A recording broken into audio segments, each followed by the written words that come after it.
కానీ జోగి రమేష్ వచ్చిన తర్వాత చంద్రబాబు నాయుడు రావట్లేదు.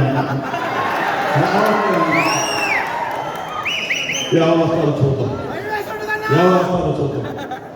మీ అందరికీ చెప్తా ఉన్నా, ఇక్కడ ఉన్న కార్యకర్తలకు చెప్తా ఉన్నా, ఇక్కడ ఉన్న నాయకులకు చెప్తా ఉన్నా, ఇక్కడ ఉన్న అక్క చెల్లెలకు చెప్తా ఉన్నా, మీ జోగి రమేష్ 24 గంటలు ఎప్పుడు కూడా ఎనీ టైం మీకు అందుబాటులో ఉంటాడు అని చెప్పేసి మీకు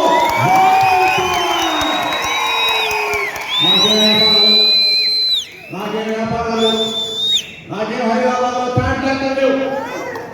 నేను 25 మంది మంత్రుల్లో అతి పేదవాడు ఎవరైనా ఉన్నాడంటే మీ జోగి రమేష్ అని చెప్తా ఉన్నా.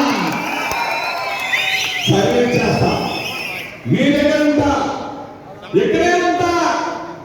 మీ అందరికీ కూడా ఎప్పుడు ఏ అవసరం వచ్చినా, ఏ కష్టం వచ్చినా జోగి రమేష్ మీతో పాటు ఉంటాడు. జగనన్న పంపించాలని చెప్పేసి మీ అందరికీ కూడా మాట ఇస్తా ఉన్నా. కార్యకర్తలు వినిపిస్తా, సర్పంచులు వినిపిస్తా,